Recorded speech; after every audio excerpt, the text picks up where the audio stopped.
Bem, boa tarde, meus amigos, os companheiros devem estar chegando aí.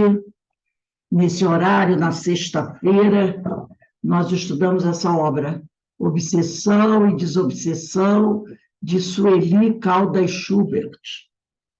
Essa obra maravilhosa dessa companheira, e nós estamos estudando o capítulo 13, né? Hoje devemos encerrar o capítulo 13, que tem por título Quem é o Obsessor?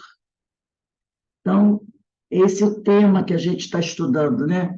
Quem é o obsessor? Mas antes de nós iniciarmos aqui o nosso estudo, nós vamos fazer a nossa prece, a prece de abertura do nosso estudo.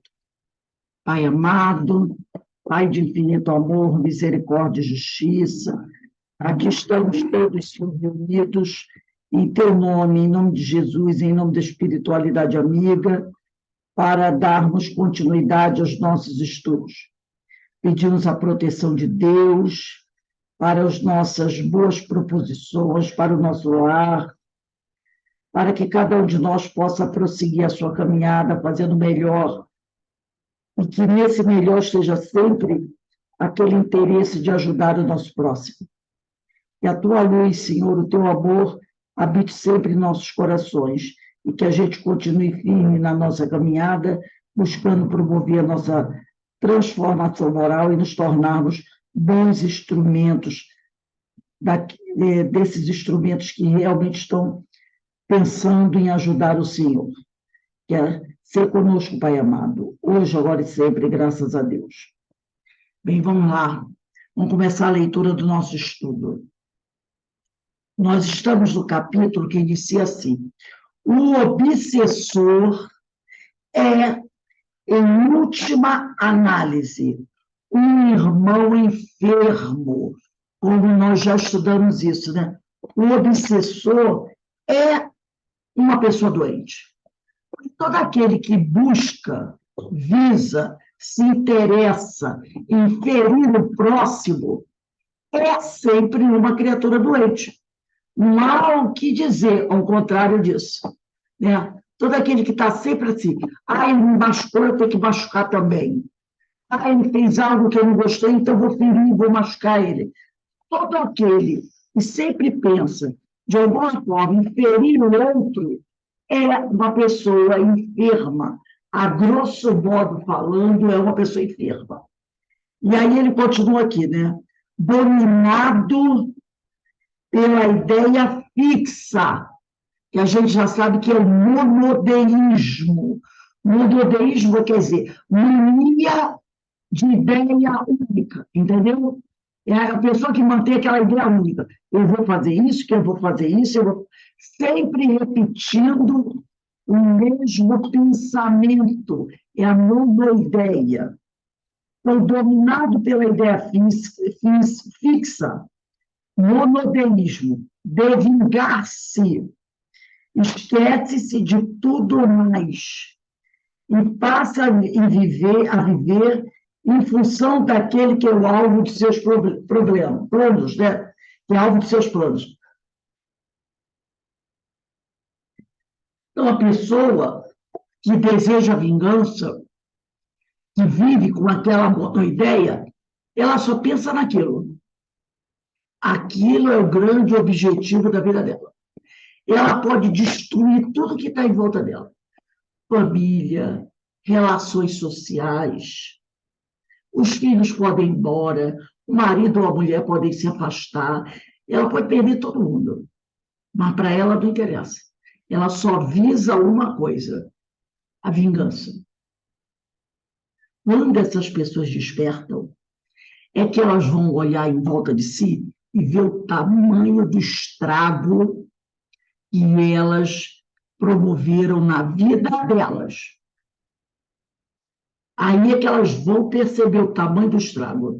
E às vezes, para você poder deixar cair a ficha e perceber o tamanho do estrago, leva muito tempo. Leva muito tempo. E quando olha, às vezes passaram anos ali, Todo mundo se afastou dela, todo mundo se afastou. Quem é que gosta de viver durante muitos anos ao lado de uma pessoa amarga, é complicado, é difícil, né? Você vivia ao lado de uma pessoa amarga, e ela só fala disso, só fala disso. É negativa, negativa, negativa. Viver ao lado de alguém amargo é muito difícil. É muito complicado. E normalmente é isso que acontece. Essas pessoas só caem em si depois de muito tempo.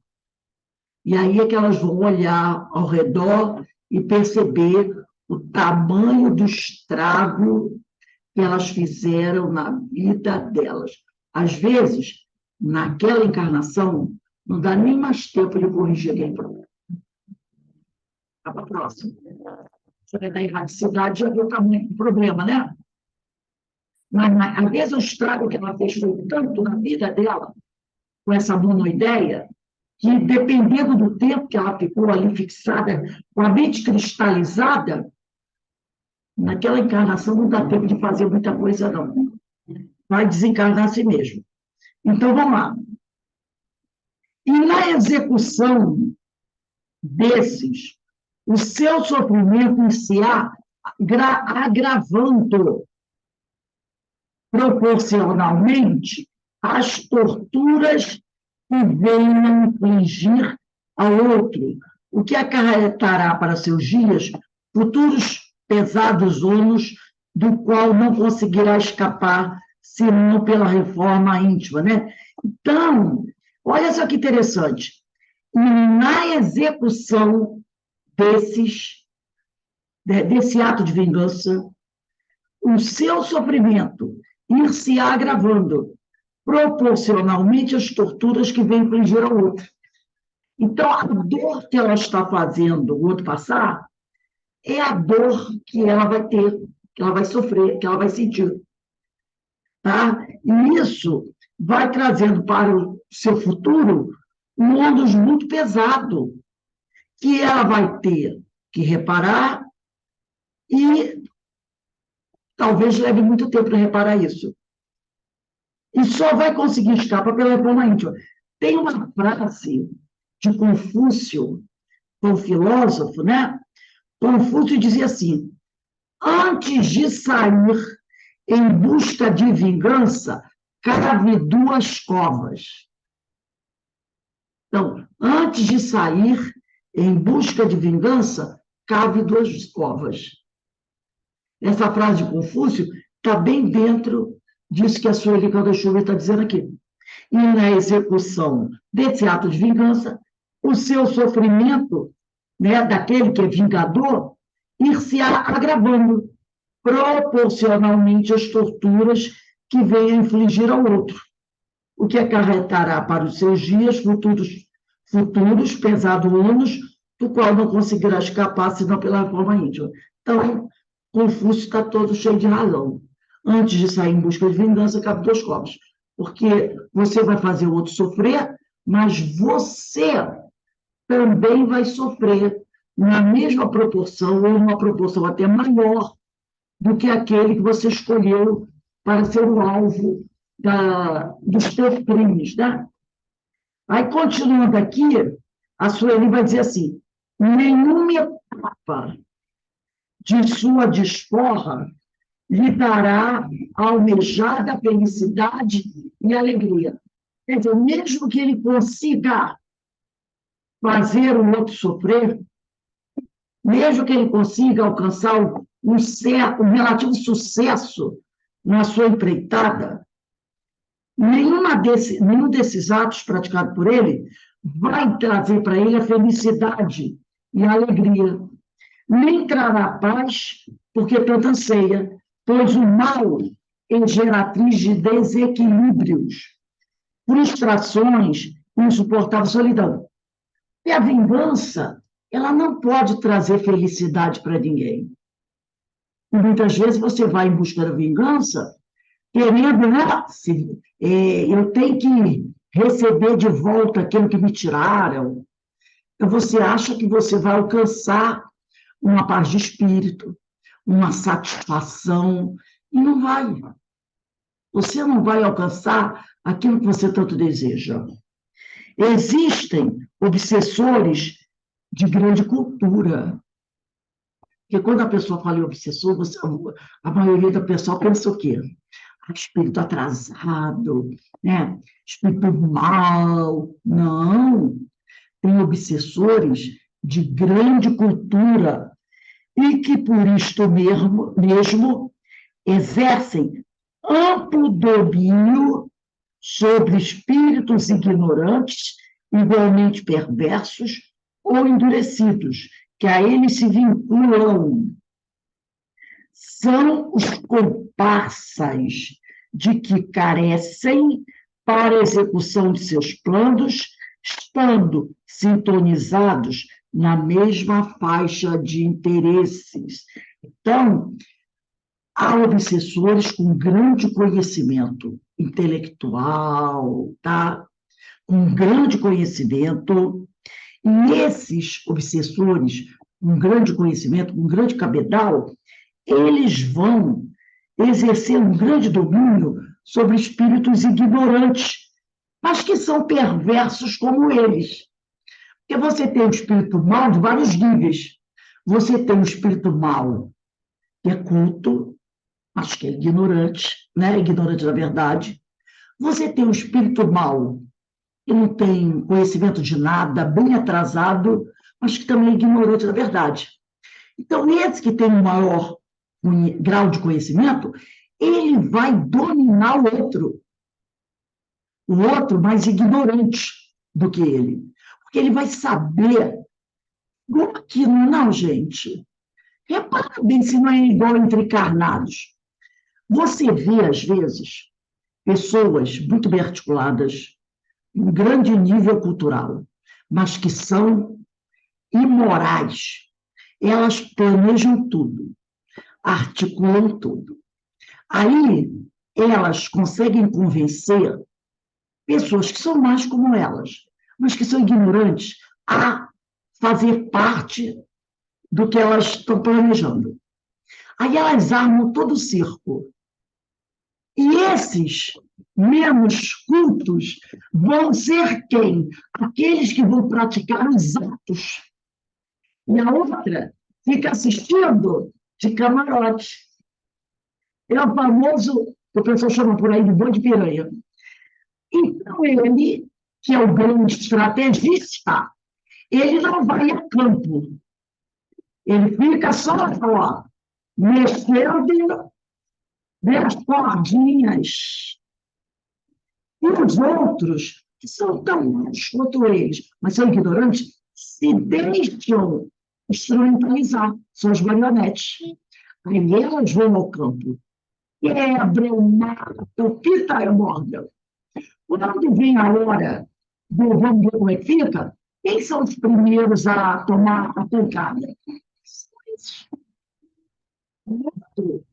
Podem até pegá-lo, mas vai demorar. Porque ele tem muito dinheiro e muitos advogados para defendê-lo. É que nem no mundo do crime, né? A polícia pega os pequenininhos, o grandão mesmo é muito difícil, né? Meu Deus! Mentores, né? O famoso mentor. Exatamente! Então, É mais inteligente, se torna então, eu quero mentor. dizer aqui, ó, os obsessores de grande cultura exercem amplo domínio sobre espíritos ignorantes e igualmente perversos ou endurecidos, e a eles se vinculam. São os comparsas de que eles carecem para a execução de seus planos. São os soldados, vamos dizer assim, né? Para a execução, porque os grandes comandantes têm os seus recrutas ali para fazer o que eles mandam. E muitas vezes fazem sem perguntar nada. Será que não vai dar problema para ninguém? Pelo menos isso. Nem isso perguntam. Mas aqui, todos sintonizados na mesma faixa de interesse. Então, aquele que se deixa dominar, por que ele se deixa dominar? Porque ele está vinculado na mesma faixa de interesse do outro. Só que o outro, entre aspas, é mais esperto do que ele. Cria tudo aquilo e coloca o cara ali para ser bucha de canhão. a bomba vai explodir, mas ele vai ser pego, é claro, mas inicialmente serão aqueles. Da justiça divina, é claro, a gente sabe, ninguém escapa. Mas o outro, acreditando que estou protegido e não está. Tá? Esse livro aqui, Minha Mente, Meu Mundo, não sei se vocês conhecem, eu acredito que sim, do Walter Barcelos, no capítulo 4, o meu é capítulo 4, página 35.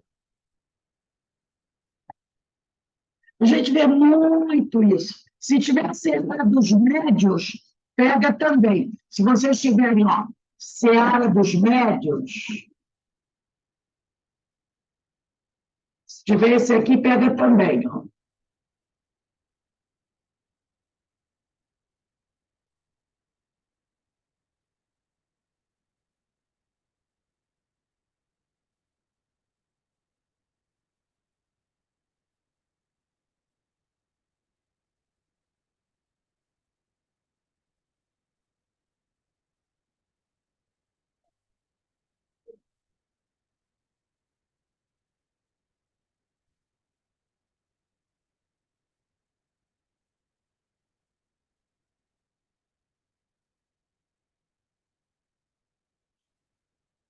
Vamos lá.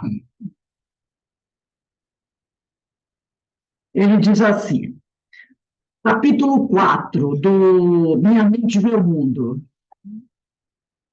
Minha Mente, Meu Mundo, capítulo 4, página 35. Aí lá no final dele diz assim, a força de sintonia nascerá sempre de nós para com os espíritos.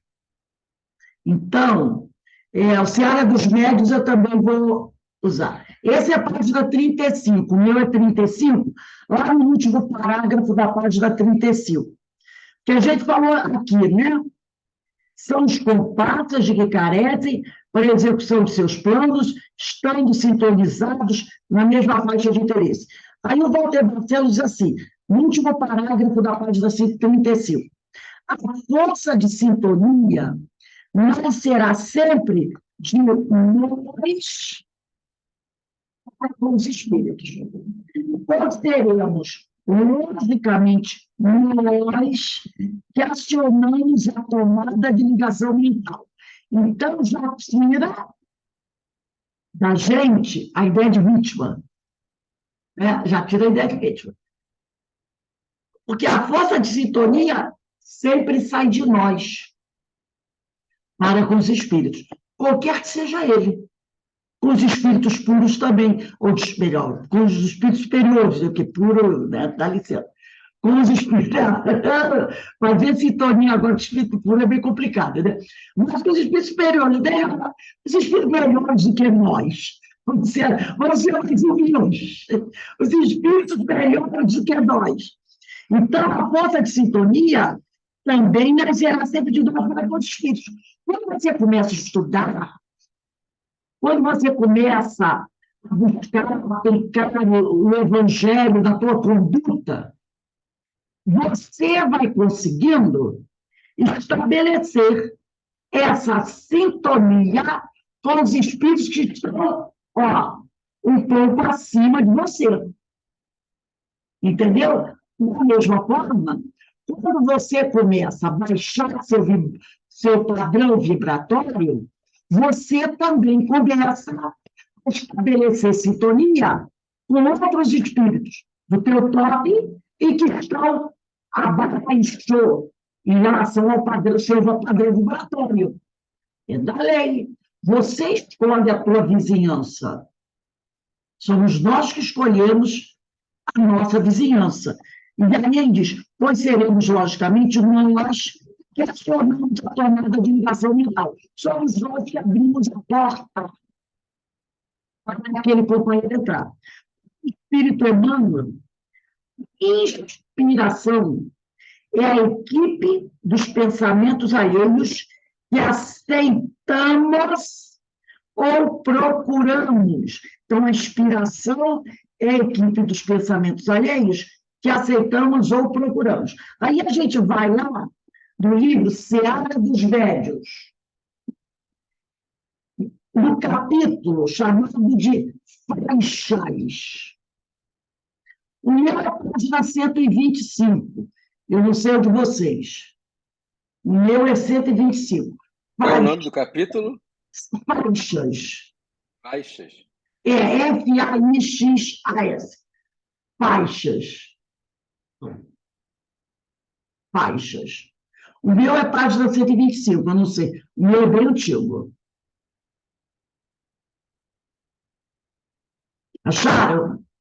Então, esse texto foi de uma reunião pública, foi uma psicografia, né, de Emmanuel, através do espírito do médium Franciscano Xavier, de 27 de maio de 1960. Está ligado à questão 285 de um livro dos médiuns. Eu vou até pegar aqui, deixa eu ver se eu consigo pegar o meu livro dos médiuns. É meio complicado, deixa eu ver onde ele está. Ah, está aqui. Questão 285, só para correlacionar. Nossa, abriram nela. Aqui, ó, 285. Telegrafia humana. É a última questão do capítulo 25 de Um Livro dos Médiuns. A segunda. Das evocações. 285. Última pergunta, último item, né, do capítulo 25. Telegrafia humana é o item 58º. Evocando-se reciprocamente, poderiam duas pessoas transmitir de uma a outra seus pensamentos e corresponder-se? Essa é a pergunta que foi feita, e os espíritos respondem, certamente. E essa telegrafia humana será um dia um meio universal de correspondência. Letra A. Por que não será praticada desde já? Eles respondem, é praticável para certas pessoas, mas não para toda a gente. Precisa que os homens se depurem, a fim de que seus espíritos se desprendam da matéria. Isso constitui uma razão a mais para que a evocação se faça em nome de Deus. Até lá, continuará circunscrita às almas de escola e desmaterializadas, o que raramente se encontra nesse mundo, dado o estado dos habitantes da Terra. Nós sabemos que o estado dos habitantes da Terra é de espíritos imperfeitos, espíritos da terceira ordem, né? 99% aí. Então, para que essa telegrafia humana volte a acontecer, esse contato, né, através do pensamento só, é necessário ainda que os homens se depurem, quer dizer, se purifiquem. E aí, no texto de Emmanuel, do livro Seara dos Médiuns, Faixas, Emmanuel diz assim, comunicação espiritual não é privilégio da organização mediúnica. O pensamento é idioma universal. E compreendendo-se que o cérebro ativo é um centro de ondas em movimento constante, estamos sempre em correspondência com o objeto que nos prende a atenção.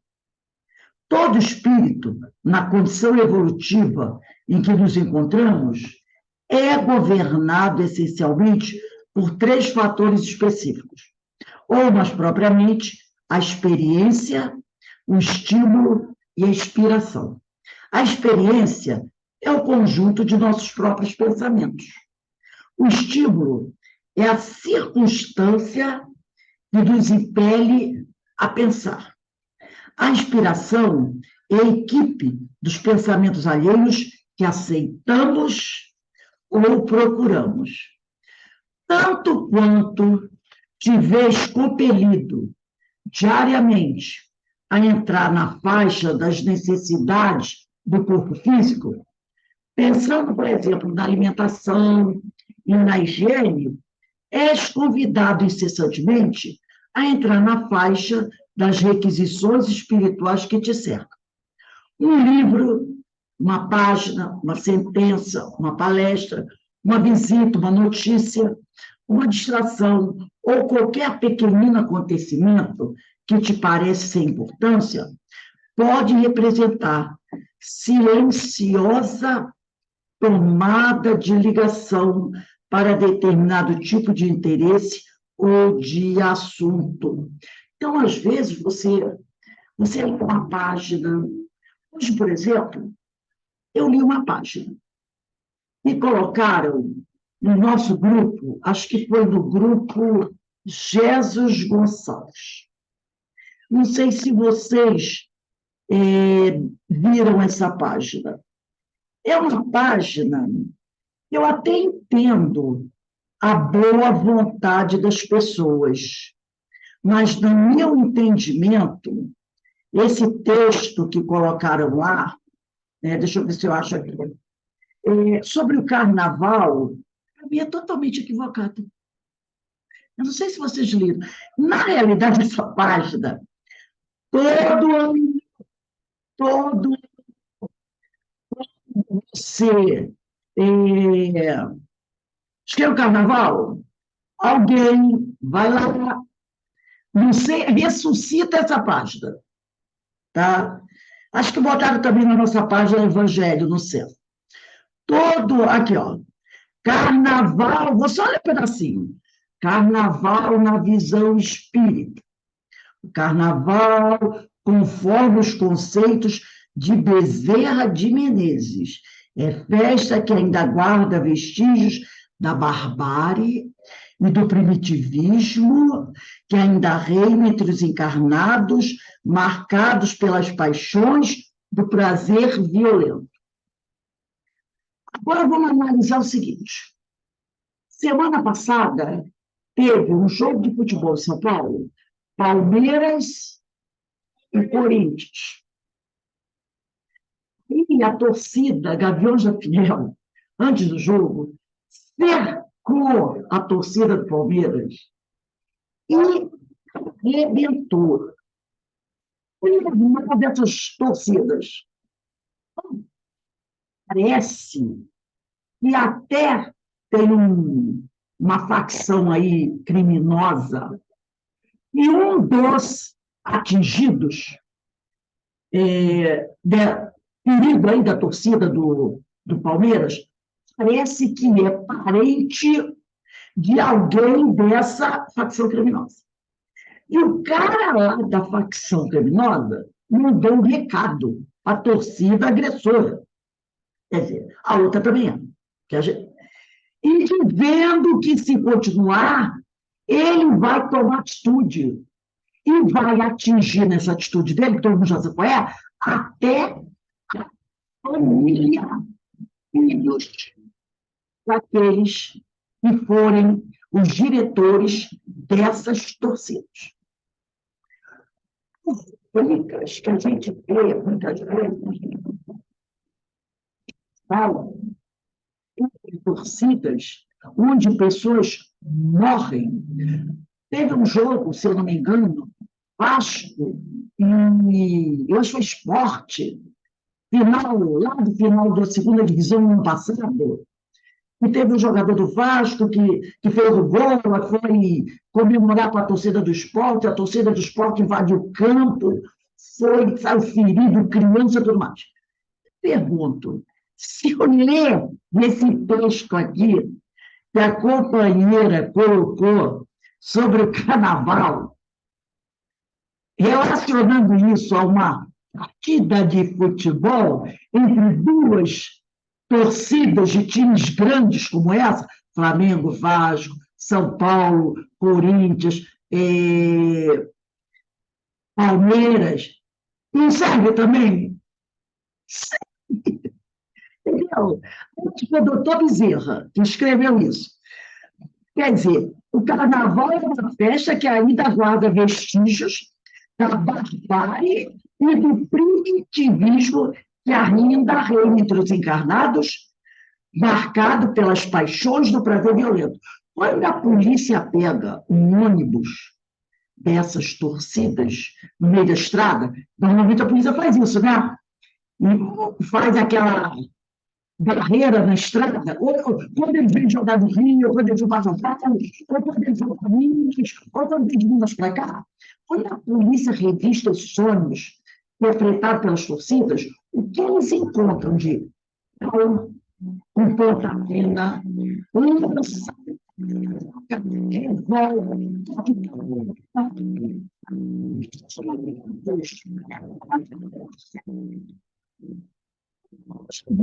isso, mostrando a polícia parando, e para trás, mostrando o número da estrada, e a polícia está mostrando, botando no chão, os instrumentos de o outro. E o cara tem um pau deste tamanho com a ponta fina. E aquilo para coçar o outro? Claro que não. Facas de tudo quanto é tamanho. Então, esse texto aqui, falando do carnaval, pelo amor de Deus. Aí coloca lá uma música que o outro falou do Caetano Veloso, que atrás do trem elétrico só não vai quem já morreu, entendeu?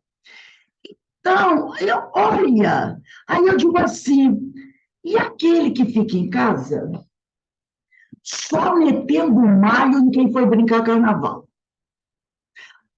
Esse pessoal de dourado.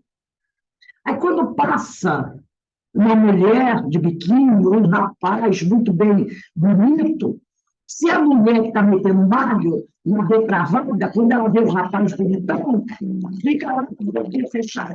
Olha que rapaz bonito. A mulher bonitona, nossa, que medo de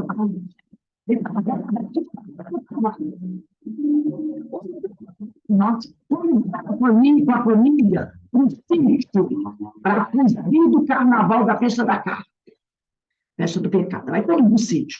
Mas antes de ir para o sítio, passa todo mundo no Guanabara, no Prejudique, enche o carro de cerveja, não é assim? De tudo quanto é bebida, já vai beber na estrada. Muitos já nem chegam lá, já fica no meio da estrada mesmo. Acidente é o que mais tem, né? Pessoa bêbada fugindo da festa da carne. Vai para o sítio. Não chega lá, morre bêbado no meio da estrada. Quando não mata mais alguém. Os 4 dias só enchendo a cara. Eu sei disso porque eu já vi. Isso, em família. Aí tem tudo quanto é briga, né? Lá no sítio, porque junta a família, um monte de gente bêbada, já viu que não vai dar coisa boa, né? Aí começa, os primos, cunhados, marido, quando volta e consegue chegar vivo em casa, que vem também bêbado, aí é aquela brigalhada, porque eu não vou mais, ano que vem eu vou sozinho, porque aquela tua cunhada, tua irmã, tua sogra, tua mãe, teu pai, é um inferno. Aí a pessoa me solta um texto desse. Quer dizer, coisa, né? E essas pessoas, com quem ela vai sintonizar? Lá, vai brincar o seu carnaval. Tem que tomar cuidado, como você toma cuidado em todo lugar que você vai. Se você vai para uma rave, você tem que tomar cuidado. Não é? Você não pode deixar a bebida que você compra, de preferência, como o pessoal fala, vai tomar refrigerante, toma refrigerante em lata, que você abre, você bebe, não deixa a latinha em lugar nenhum, que alguém pode botar alguma coisa, não aceita nem água do copo do outro. Se você vai no futebol, você tem que tomar o seu cuidado. Se você vai na praia, você tem que tomar o seu cuidado. Se você vai na festa da casa da titia, você também tem que tomar o seu cuidado. Então, você tem que tomar o seu cuidado. Sua mente, o que você está pensando, o que você está falando. Seu cuidado. Em tudo. Então, essa coisa de que é a festa da carne, é a festa disso. Você pode fazer a festa da carne no teu sítio. O que você vai fazer nessa festa lá? Não é? Você está fazendo a festa na sua casa. Você vai convidar para a festa na sua casa? Que tipo de bebida você vai oferecer na sua casa? Será que você vai oferecer só bebida? Não vai ter outra coisinha? Será que o companheiro não vai trazer alguma coisa e você vai fazer vista grossa? Então, eu acho totalmente, sabe, esses textos assim, que os espíritos obsessores vão atrás do bloco, vão atrás do trem, só vê que lá, aí que vai o bloco na frente, os obsessores vão atrás. Os obsessores podem entrar atrás de você em todo lugar, até dentro da tua casa. Os obsessores podem estar atrás de você. E vai depender do quê? Do teu padrão vibratório. Você pode estar dentro da sua casa, sozinho, cercado de obsessores. Porque, como nós vimos aqui, somos nós que hoje atraímos. Então, não é porque eu estou lá no bloco que eu estou atraindo obsessor. Eu posso estar atraindo obsessor dentro da minha casa. O que eu estou pensando? Eu posso estar lá brincando e não estar desejando mal a ninguém, entendeu? Não estou desejando mal a ninguém. Não estou fazendo nada de errado. É o meu pensamento que comanda. Como eu posso estar dentro de casa fazendo tudo de errado? Aí o obsessor vai esperar ir para o bloco para me pegar? Não, ela está em casa pensando, fazendo tudo de errado, mas ela está em casa. Eu não vou. Quando ela for para o bloco, eu pego ela. É ruim, hein? É ruim isso, né?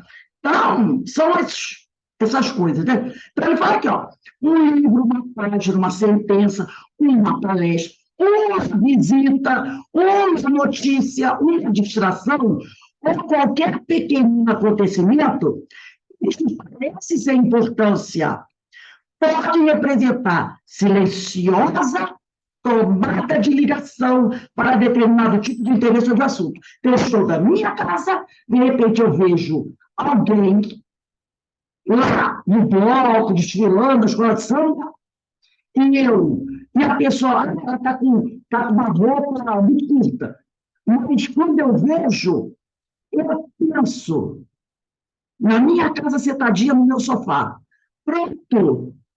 Eu, naquele momento, faço uma silenciosa tomada de ligação a determinado tipo de interesse de assunto. Eu não precisava estar na avenida vendo o desfile. Da minha casa, eu faço a ligação com a espiritualidade. Enquanto o outro que está lá, de repente, não faz. Não faz. Então, ele diz aqui, geralmente, toda criatura que ainda não traçou caminho de sublimação moral a si mesma, assemelha-se ao viajante entregue no mar, ao sabor das ondas. Receberás, portanto, variados apelos, nascidos do campo mental de todas as inteligências encarnadas e desencarnadas, que se afinam contigo, tentando influenciar-te através das ondas inúmeras em que se revela a gama infinita dos pensamentos da humanidade. Mas se buscas o Cristo, não ignoras em que altura lhe brilha a faixa. Então, nós temos sim que sempre buscar melhorar o nosso padrão vibratório. Se nós queremos, né, um dia chegar na altura da faixa mental do Cristo. E não ficar criando esses textos, botando o nome de doutor Bezerra, se doutor Bezerra de Menezes vai se prestar a escrever um texto desse. Né? Totalmente sem noção. Aí ele diz aqui, com a bússola do Evangelho, sabemos perfeitamente onde se localiza o bem e o mal. Razão por quê? Dispondo todos nós do leme da vontade, o problema de sintonia, nossa, eu vento, o problema de sintonia corre por nossa conta. É que aqui começou, eu vou fechar a porta aqui, começou a chuva e o vento. Deixa eu fechar a porta aqui, senão vai ficar batendo.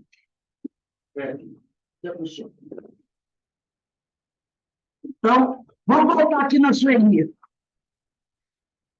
A Sueli diz assim: os obsessores, entretanto, não são totalmente maus. É preciso que se diga, como ninguém é absolutamente mau, são antes doentes da alma, possuem sementes de bondade, recursos positivos, estão abafados e adormecidos. Então, eles estão temporariamente desequilibrados. Obsessores e obsidiados são, assim, pessoas como nós.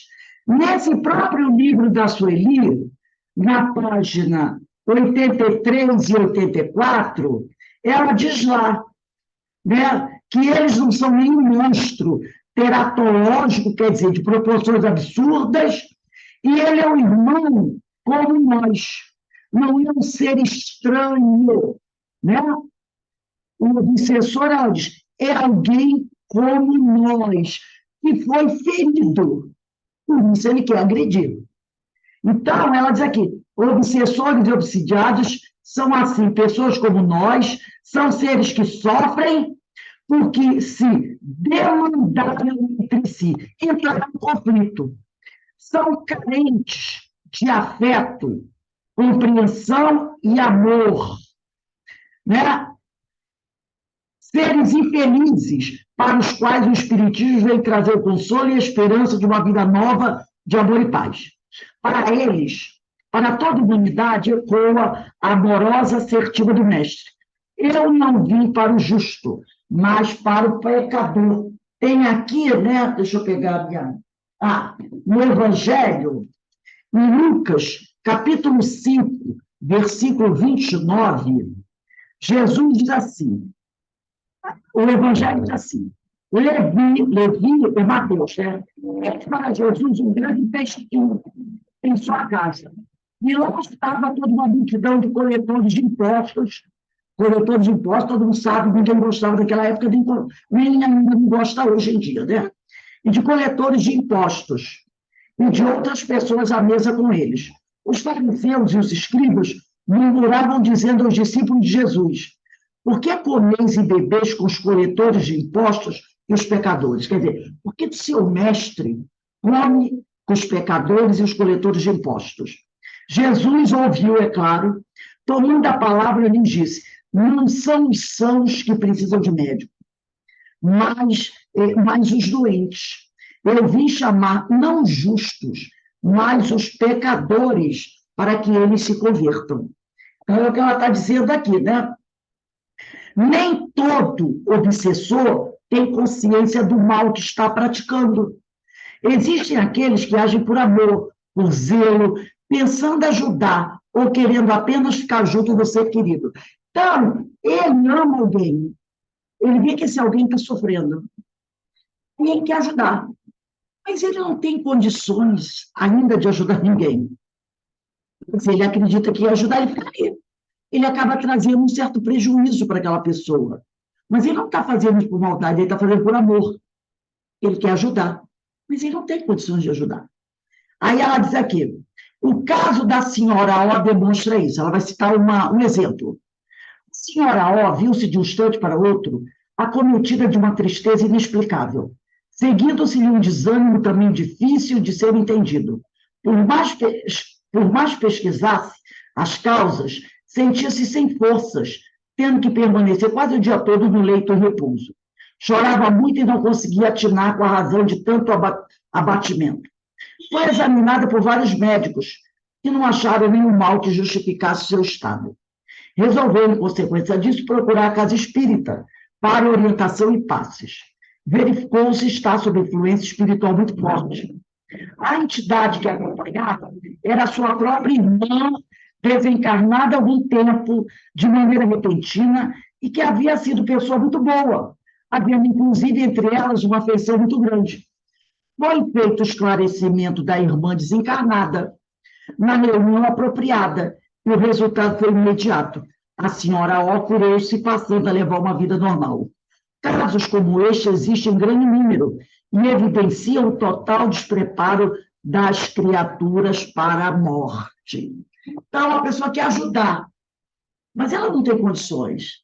Então, ela acaba trazendo um problema para a pessoa. William, além de ser um obsessor simpático para a gente encerrar o nosso estudo de hoje, um obsessor simpático. Um obsessor simpático. Se eu cair, vocês continuam terminando a leitura, porque aqui está começando a cair uma tempestade. Tá bom. Um obsessor simpático. Alguns obsessores apresentam interessante faceta para os estudiosos do assunto. Foi o caso de certa entidade que se comunicou na reunião do centro espírita Ivon Costa. Muito educado, distinto, tratava ao esclarecedor com toda calma e gentileza. Dizia-se, na verdade, perseguindo uma pessoa a quem odiava, mas não tinha raiva de mais ninguém e, inclusive, compreendia o nosso papel ao tentarmos beneficiar a sua vítima. Acreditava em Deus, em Jesus, no amor, mas não tinha vontade de abandonar o seu intento. Mesmo com todos esses dados positivos de caráter, o seu esclarecimento foi demorado, rendendo-se, por fim, à evidência do amor, diante da aproximação de um espírito a quem muito amava e que foi por ele visto durante os trabalhos.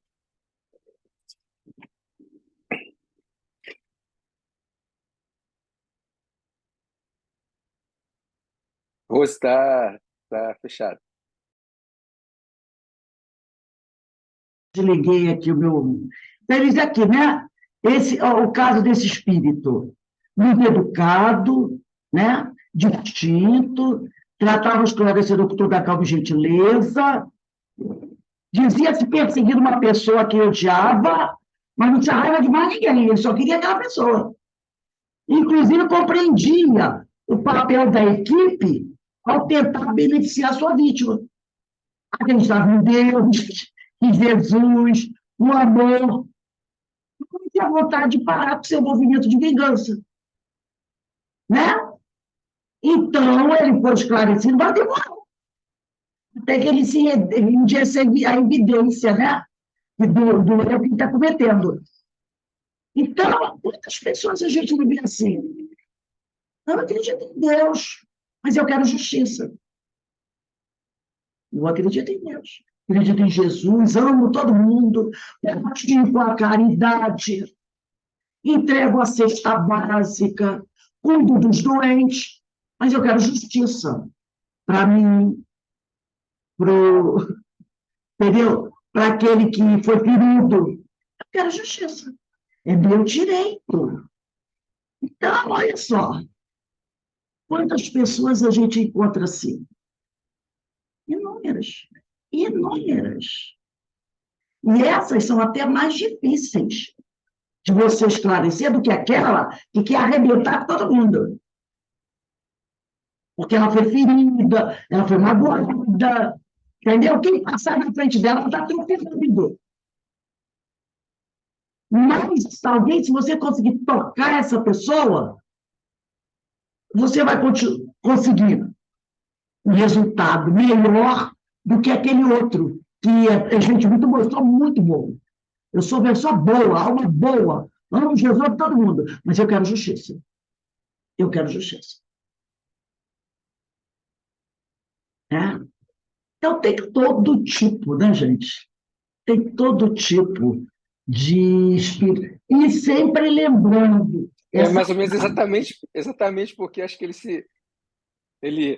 não, ama a família, ama os amigos, faz a caridade. Eu acho que exatamente por isso, acho que ele se sente no direito, não, Exato, eu já faço tudo, né? Então, eu faço tudo pelos outros, então... Eu faço certinho. Exatamente, faço tudo certinho. Então, eu tenho direito de exigir. Isso. Eu faço certinho. Eu tenho direito de exigir. E vai discutir com uma pessoa dessa. Você não vai conseguir.